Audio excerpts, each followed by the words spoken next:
So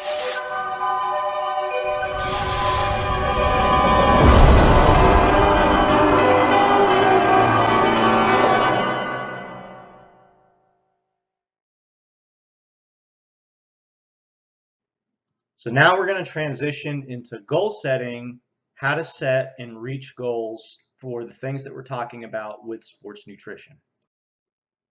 So first, why set a nutrition goal? Who cares? What can nutrition do for you? Well, as an athlete, nutrition is going to give you more energy during practice. It's going to help you recover faster so you don't feel fatigued or injured as much in between your training sessions. It's going to help you build muscle, lose fat, and all of those things combined give you a competitive edge. There is only one school in the OVC conference that has a sports dietitian, and that's Tennessee Tech. Guys, let's take advantage of it and grow to the best of our ability during this off season. And it's going to be a transformative process and experience, and you're just going to be so proud of yourself on the extra gains that you make in your speed and your ability if you get your nutrition dialed in. So let's get straight into it. All right, so overall, how to set a nutrition goal. First, we need to find a worthy goal. So I'll talk to you about kind of how to set that goal. We're going to assess our readiness to change. So you can see a ruler up here where it says, 0 through 3 not ready and 8 through 10 ready.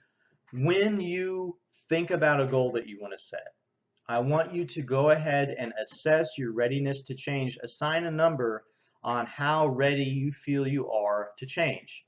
If you are in an 8 through 10, then keep the goal the same. Keep it right where it is at. However, if you feel like you're unsure or in this not ready category, we need to recalibrate and change the goal in a way that moves you up to make sure that you're more ready for this change. In other words, set a goal with the expectation that you will succeed, not fail. And you need to just be honest with yourself if you're going to do something. If I tell you the importance of breakfast, but you're just really not at that level where you're like, hey, you know what? I'm not going to wake up and eat a healthy breakfast. All right, that may not be where you're at, but is there something else that we can focus on, or could we maybe do a breakfast that you eat on the road or out of your backpack when you get to class? So just recalibrate, and that will help you be successful with your goal. Then we're going to plan the goal, and then we're going to execute. So those are the steps there. Okay, maybe you've seen this before, maybe you haven't, but a SMART goal stands for specific, measurable, attainable, realistic, and timely. We need to make sure that the goals we set meet all of those metrics. So specific means, how many times will you do this behavior in a week?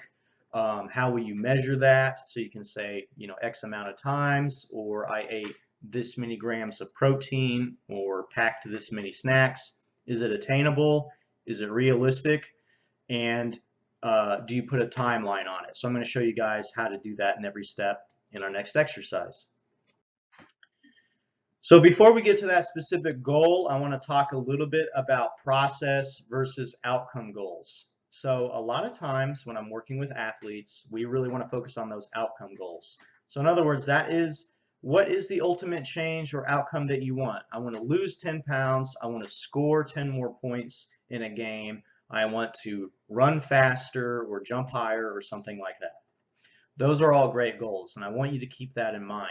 However, for the purpose of this activity and what you are trying to focus on as an athlete, I want you to focus on the process goals. So these are the things that you do, practice, eat, whatever, to achieve the outcome. For example, if you're trying to achieve an outcome of jumping higher, then you may want to set a process goal of, I'm going to make sure I eat a healthy meal right after I work out so that I repair that muscle, so that my muscle is stronger to make me jump higher, right? So we set that process goal of number one, 7 days a week, I'm going to eat right after my workouts, maybe get some protein. We know that if you do that process, that the outcome is going to change. If you only focus on the outcome goal and not the behaviors that are needed to reach that goal, it's going to be frustrating for you and you're not really going to be able to dial things in. So we really want to focus on a process goal when we're setting goals for ourselves. Okay, so if you're following along in the classroom, then we're doing what's called the Think, Pair, Share. So go ahead and download the goal example worksheet in your app. It's already in there if you're following along on video. But what you're going to do is you're going to set a goal, and you're going to write down the action steps it takes to achieve that goal, and also make a note on what are some qualities that you have, or what are some resources you have to help you achieve that goal. So this helps us set that SMART goal. Is it specific, measurable, attainable, all that sort of stuff. So set maybe 1 to 3 goals, no more than that, related to nutrition, and think about when I said process versus outcome goals. Try to set process goals to help you get where you need to be. Just focus on that for now. So you can pause this if you're watching and complete that activity. Okay, so in the Healthy app, you guys can also set a goal. If you do set a goal, go ahead and put it in here so I can be on the same page with you.